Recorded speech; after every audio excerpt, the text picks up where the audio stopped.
खमतरी छत्तीसगढ़ के माकरदोना गांव की सरस्वती को जिंदगी पहाड़ का बोझ सी लगती थी। गरीबी में गुजर बसर यूं भी मुश्किल होता है। उस पर टीबी से पति की मौत हो गई।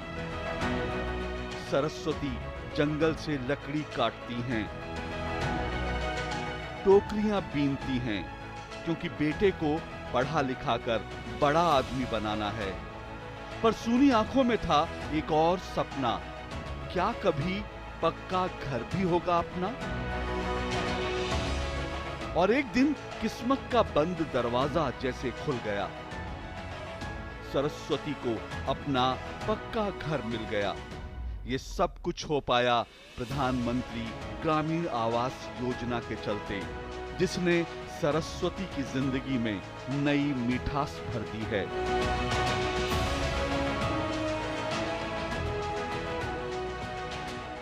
1,35,000 मेरा घर बनाने के लिए और 60,000 मैंने अपना भी लगाया। पक्का घर बना है और अपन नौकरी वगैरह कमाई तो इसका जिंदगी सुधरेगा। गरीब से गरीब और आम आदमी रूखी सूखी खाकर गुजारा कर लेता है, पर एक सपना वो जरूर देखता है। सपना ये कि सर पर पक्की छत हो, अपना पक्का मकान हो। एक गरीब परिवार में जन्म लेने वाले प्रधानमंत्री नरेंद्र मोदी इस बात को जानते हैं, इस दर्द को समझते हैं, महसूस करते हैं। सामान्य व्यक्ति के मन की एक इच्छा होती है, कहीं भी रहता हो, यार अपना एक घर हो तो अच्छा हो। हर किसी की इच्छा रहती है, लेकिन उस गरीब की इच्छा पूरी नहीं होती। और कोई गरीब मरने के बाद अपने बच्चों को विरासत में गरीबी देना नहीं चाहता है। गरीब से गरीब मां बाप भी अपने बच्चों को गरीबी विरासत में देकर के जाना नहीं चाहता है, वो भी उसको कुछ देकर के जाना चाहता है। सरकार ने सपना देखा। यही वो भाव था जिससे प्रेरित होकर प्रधानमंत्री नरेंद्र मोदी ने 2015 में ग्रामीण क्षेत्रों में गरीबों को खुद का पक्का मकान बनाने के लिए आर्थिक मदद मुहैया कराने वाली प्रधानमंत्री ग्रामीण आवास योजना और शहरों में आर्थिक रूप से कमजोर लोगों के लिए प्रधानमंत्री शहरी आवास योजना शुरू की। आज इस योजना का लाभ उठाकर देश भर में 2 करोड़ से ज्यादा परिवारों का अपने घर का सपना पूरा हो गया है। जब तूफान आता था तो मेरा घर का सामान यहाँ से वहाँ गिर जाता था, मैं कहाँ से भेगा करूँ ये मुझे नहीं पता चलता था। फिर अब आया तब पक्का मकान बन गया, अब बहुत अच्छा लग रहा है। इनमें शारीरिक चुनौतियों का सामना कर रहे गंगरेल गांव के गोपाल भी हैं और बेलर गांव की किन्नर पंचबी भी। पंचबी का नाम आवास योजना के लाभार्थियों में आया, इसकी सूचना उन्हें पंचायत में मिली। फिर बैंक खाते में सरकारी मदद का पैसा आया और पूरे गांव ने मिलकर पंचबी का घर बनाया।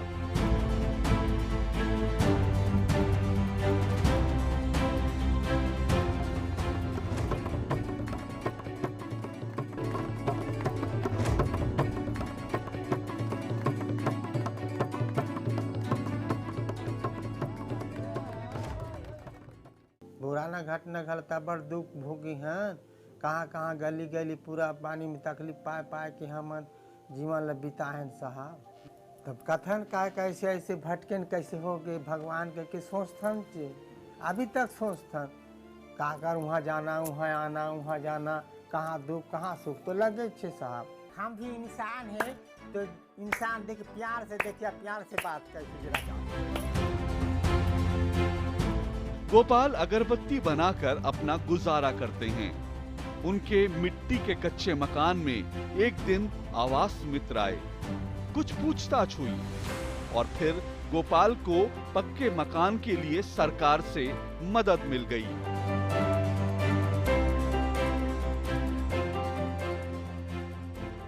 ठीक 50 साल पहले 1971 के आम चुनावों में भारत में पहली बार गरीबी हटाओ देश बचाओ का नारा लगा था।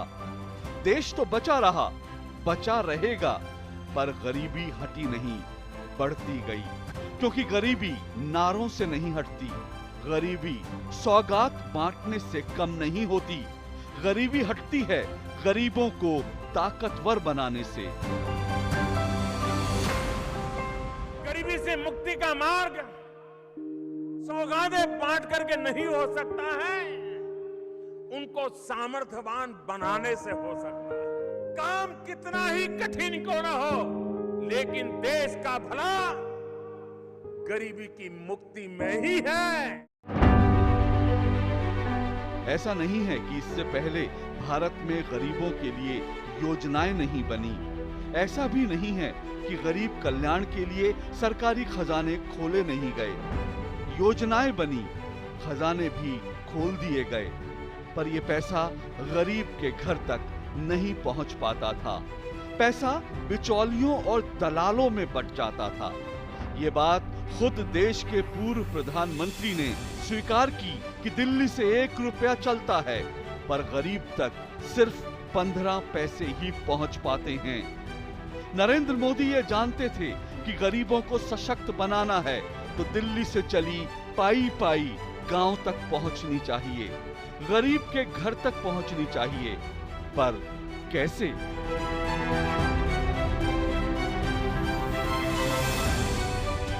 आजादी के 7 दशक बाद भी देश की 1/3 से ज्यादा आबादी के पास बैंक में खाता भी नहीं था।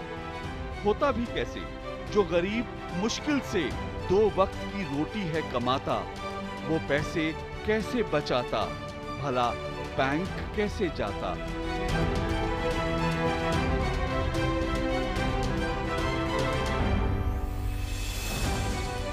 जिस देश में गरीबी हटाना बरसों तक बस एक नारा था, वादे थे, दावे थे, पर गरीब तो कदम कदम पर हारा था। मेहनत से वो डरा नहीं, दिन रात बहाया पसीना। आखिर कौन चाहता है गरीबी में पैदा होकर गरीबी में ही जीना? सौगात नहीं मांगी, उसने तो मांगी थी बस हिम्मत, मेहनत और पसीने की एक एक बूंद की पूरी कीमत। हम तो गरीब के घर पैदा हुए हैं, हमने गरीबी देखी है, हम गरीबी में पले हैं भाई। माँ को धुएं से आजाद कराना था, सपना था अपना एक घर भी बनाना था, और बैंक में खाता भी तो खुलवाना था। मिलिए सोनभद्र के उमेश कुमार से, मजदूरी करके अपना घर चलाते हैं, पर अब कुछ पैसा भी बचाते हैं, क्योंकि आज इनके पास है जनधन खाता। पहले हम लोग खुलवाने के लिए परेशान थे, खुल भी नहीं रहा था, पैसा दे रहे थे फिर भी नहीं खुल रहा था, लेकिन अब खुल गया है तो हम लोग के सुविधा है कि सरकारी सुविधा भी मिल जा रहा है, और क्या बोलते हैं पैसा भी हम लोग रख रहे हैं, उसमें जमा कर सकते हैं और उसका ब्याज भी मिल रहा है हम लोगों को। गरीबों को बैंकों से जोड़ने के लिए प्रधानमंत्री नरेंद्र मोदी ने 28 अगस्त 2014 को जीरो बैलेंस अकाउंट के साथ जनधन योजना शुरू की। जिन लोगों ने कभी बैंकों का मुंह तक नहीं देखा था, एक ही दिन में ऐसे 1.5 करोड़ लोगों के बैंक खाते खुल गए और खुलते ही गए। जनधन योजना में अब तक 40 करोड़ से ज्यादा गरीबों के बैंक खाते खुल चुके हैं। इनमें आधे से ज्यादा बैंक खाते महिलाओं के हैं। ये जनधन खाते कैसे महिलाओं को सशक्त बना रहे हैं, ये जानने के लिए मिलिए नेहा जायसवाल से। उत्तर प्रदेश की नेहा का जनधन खाता खुला तो इनके सपनों को जैसे पंख मिल गए। पाई पाई जोड़ी, सरकारी योजनाओं का लाभ लिया और अपना खुद का व्यवसाय शुरू कर दिया। जनधन खाता खुलवाने के बाद हमें काफ़ी सहयोग मिला है, जिससे दुकान खोलने में काफ़ी सहयोग मिला। तो दुकान की वजह से हम अपना रोजगार बढ़ा रहे हैं। जनधन खातों ने सरकारी योजनाओं में बिचौलियों की सेंधमारी पर रोक लगा दी और आज इन खातों के जरिए 320 सरकारी योजनाओं का पैसा सीधे गरीब के पास पहुंच रहा है। डायरेक्ट बेनिफिट ट्रांजैक्शन से अब तक 17.5 लाख करोड़ रुपए से ज्यादा की रकम लाभार्थियों के पास पहुंच चुकी है।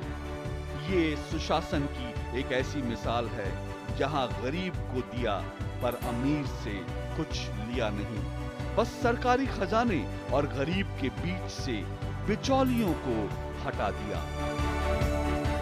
हालांकि जब जनधन योजना की शुरुआत हुई तब ये कहकर इसका मजाक उड़ाया गया कि गरीबों के जीरो बैलेंस अकाउंट खोलने का फायदा ही क्या है।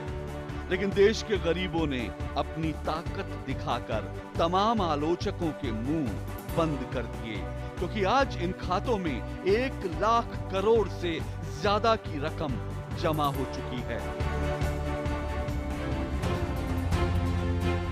आज करोड़ों गरीबों का बैंक में खाता है, खाते में पैसा भी डाला है। सपनों के घर ने जिंदगी में इंद्रधनुषी रंग भर डाला है और माँ की जिंदगी में उजाला है। अमीर से कुछ लिया नहीं पर गरीब को उसका हक दे डाला है। प्रधानमंत्री आवास योजना की एक बहुत बड़ी विशेषता है उसका इंद्रधनुषी स्वरूप। जैसे इंद्रधनुष में अलग अलग रंग होते हैं, वैसे ही प्रधानमंत्री आवास योजना के तहत बनने वाले घरों के भी अपने ही रंग है। अब गरीब को सिर्फ घर ही नहीं मिल रहा है, बल्कि घर के साथ साथ शौचालय भी मिल रहा है, उज्ज्वला का गैस कनेक्शन भी मिल रहा है, सौभाग्य योजना का बिजली कनेक्शन, उजाला का एलईडी बल्ब, पानी का कनेक्शन, सब कुछ घर के साथ ही मिल रहा है। कुछ साल पहले की ही तो बात है जब देश में अमीरों को भी एलपीजी गैस के सिलेंडर के लिए हफ्तों पहले बुकिंग करानी पड़ती थी, लंबी लंबी कतारों में लगना पड़ता था, या फिर गैस का सिलेंडर ब्लैक मार्केट में खरीदना पड़ता था। और गरीब के घर में माँ चूल्हे पर लकड़ी जलाकर धुएं के बीच खाना बनाती थी। एक गरीब माँ के बेटे को इस दर्द का एहसास है। जब हम छोटे थे तो हमारा गुजारा करने के लिए वे अड़ोस पड़ोस के घरों में बर्तन साफ करना, पानी भरना,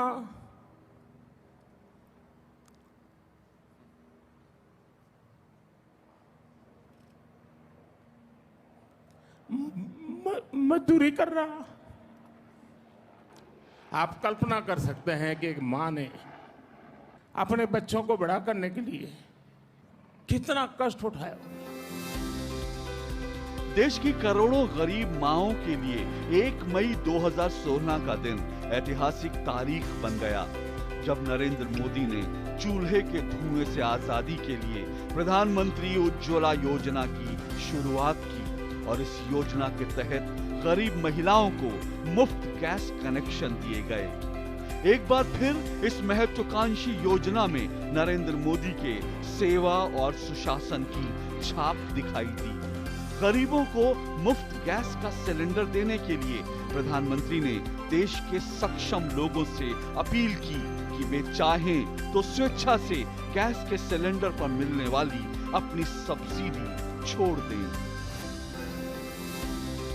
प्रधानमंत्री की अपील पर देखते ही देखते 1 करोड़ लोगों ने एलपीजी पर अपनी सब्सिडी छोड़ दी, जिसका मतलब है सरकारी खजाने में हर साल करीब 4000 करोड़ रुपए की बचत। लोगों की इस दरिया दिली का फायदा मिला गरीब महिलाओं को। आज उज्ज्वला योजना से 8 करोड़ गरीब महिलाओं को बिना एक भी पैसा दिए एलपीजी का सिलेंडर मिला है। पहले तो लकड़ियों की भी दिक्कत होती थी और ईंधन की, मतलब दूर दूर से लाते थे, और अब तो फिर भी ये है कि सिलेंडर है, सिलेंडर पे बना के कभी भी दे दो अपने बच्चों को खाना, ना कहीं बरसात में जाने की ज़रूरत, ना कहीं आने की ज़रूरत। या अपने घर में कैसे भी बनाओ, कैसे भी नहीं। पहले हमें बहुत परेशानी होती थी जब हम चूल्हे पे खाना बनाते थे, धुएं, छोटे छोटे बच्चे, तो इसलिए अब हम दोपहर में खाना आराम से बनाते हैं और आराम से खाते हैं, बच्चे भी। बीते 7 सालों में गरीबों की जिंदगी में एक बड़ा बदलाव ये आया है कि अब उन्हें सरकारी योजनाओं का लाभ लेने के लिए अधिकारियों और बाबुओं की चिरौरी नहीं करनी पड़ती। योजनाएं खुद लोगों तक पहुंच रही हैं। बीते 7 सालों में जो देश भर में हो रहा है, इसकी शुरुआत गुजरात से हुई थी। नरेंद्र मोदी जब गुजरात के मुख्यमंत्री थे, तभी उन्होंने प्रदेश में गरीब कल्याण मेले की शुरुआत की। इस मेले में तमाम सरकारी अमला पहुंचता था और हाथों हाथ गरीबों को कल्याण योजनाओं से जोड़ा जाता था। कोई गरीब छूटे नहीं, इसलिए अधिकारियों को गरीबों तक पहुंचने के लिए टारगेट दिए जाते थे। बरसों पहले जिन गरीबों को गरीब कल्याण मेले में गुजरात सरकार की योजनाओं के फायदे मिले, उनकी जिंदगी ही बदल गई है। मिलिए गुजरात के लोहार महेश भाई और शिल्पा बेन से। महेश भाई को गरीब कल्याण मेले में वेल्डिंग की किट मिली, जिससे उनकी कमाई दोगुनी हो गई और शिल्पा बेन को इस सिलाई मशीन ने आत्मनिर्भर बना दिया। जो वेल्डिंग पेटी ये सब इसलिए धंधे के लिए, और मैं अच्छे से जीता हूँ और मेरा परिवार खुशहाली में है और मैं खुशी से जीता हूँ। मैं तो कहता हूँ कि मोदी साहब को साफ धन्यवाद। गरीब कल्याण मेले में मैंने ये फॉर्म भरा और मुझे मशीन दिलवाई, मुझे मशीन मिला और मैं अच्छा काम कर रही हूँ। और इस काम करने से मैं महीने में 5,000 आवक कमा लेती हूँ। मेरे परिवार में खूब सारी खुशियाँ आई है। बदलाव की ऐसी कहानियों से देश बदल रहा है, गरीब की जिंदगी बदल रही है। कभी जिन्हें सपने देखने में भी डर लगता था, आज वही लोग सपने भी देख रहे हैं और अपने सपनों को हकीकत में बदलते हुए भी देख रहे हैं।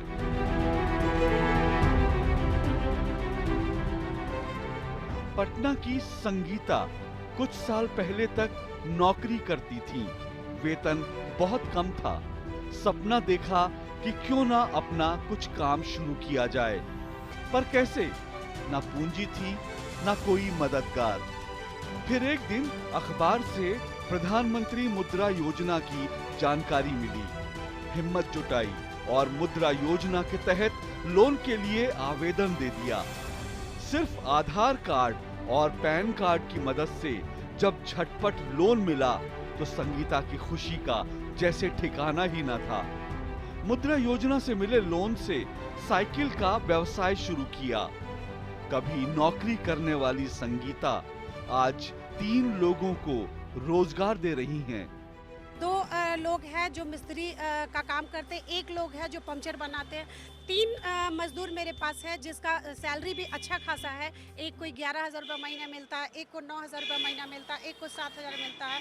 और हमको इस बात की खुशी है कि मेरे वजह से 3 लोग जो है कुछ कमा रहे हैं और कमा के आगे बढ़ रहे हैं। 2015 में शुरू की गई प्रधानमंत्री मुद्रा योजना के तहत 10 लाख रुपए तक का लोन दिया जाता है उन गरीब और साधारण लोगों को जिनके पास कुछ कर गुजरने का हौसला तो है पर पूंजी नहीं। मुद्रा योजना के तहत अब तक 30 करोड़ से ज्यादा लोन दिए जा चुके हैं और कुल 16 लाख करोड़ रुपए इस लोन की धनराशि है।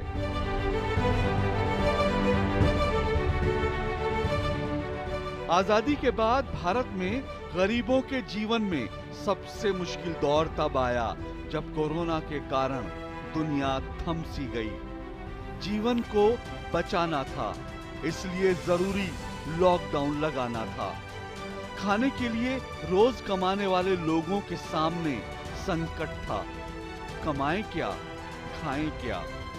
पर प्रधानमंत्री ने ऐलान कर दिया था कि कि संकट चाहे कितना बड़ा हो, देश में कोई भी गरीब भूखा नहीं सोएगा।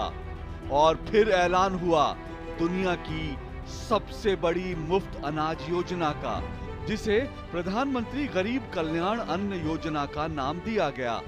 इस योजना के तहत बीते 19 महीनों से 80 करोड़ से ज्यादा लोगों को हर महीने मुफ्त अनाज दिया जा रहा है।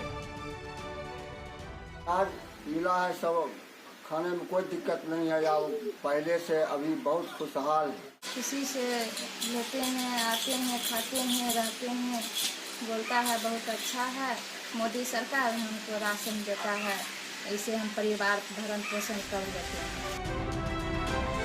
भारत आज दुनिया की सबसे बड़ी मुफ्त अनाज योजना को चला पा रहा है, तो इसके पीछे भी सुशासन का मंत्र ही है। खाद्य सुरक्षा योजना देश में पहले भी थी, लेकिन सभी जरूरतमंदों तक उनके हिस्से का अनाज नहीं पहुंच पा रहा था। 2014 के बाद तकनीक का इस्तेमाल करके करोड़ों फर्जी राशन कार्ड रद्द किए गए और गरीब तक उसके हक का अनाज पहुंचने लगा। ऐसे बदलाव हर क्षेत्र में हुए हैं और हो रहे हैं। गरीबों के मुफ्त इलाज के लिए आयुष्मान योजना शुरू हुई, तो बीमारों को सस्ती दवाओं के लिए प्रधानमंत्री जन औषधि योजना। ऐसे लाखों करोड़ों लोग जिन्हें इन योजनाओं का फायदा मिल रहा है, उनकी भावनाएं समझनी हो तो उत्तराखंड की दीपा साहा को सुनिए। घर चलाना बड़ा मुश्किल हो गया था। आपके द्वारा जन औषधि दवाइयाँ मिली, मैंने खाना सुन लिया और मेरी दवाइयाँ जो है 5000 की आती थी और अब मेरी दवाएं 1500 की आती हैं, तो 3000 मुझे मिलता है। और मैं मोदी जी, मैंने ईश्वर को तो नहीं देखा, लेकिन मैंने आपको ईश्वर के रूप में देखा है। आपको बहुत बहुत धन्यवाद। नीयत साफ और इरादे मजबूत हों, सत्ता अगर सेवा और सुशासन के मंत्र को आत्मसात कर ले, तो हर बदलाव मुमकिन है।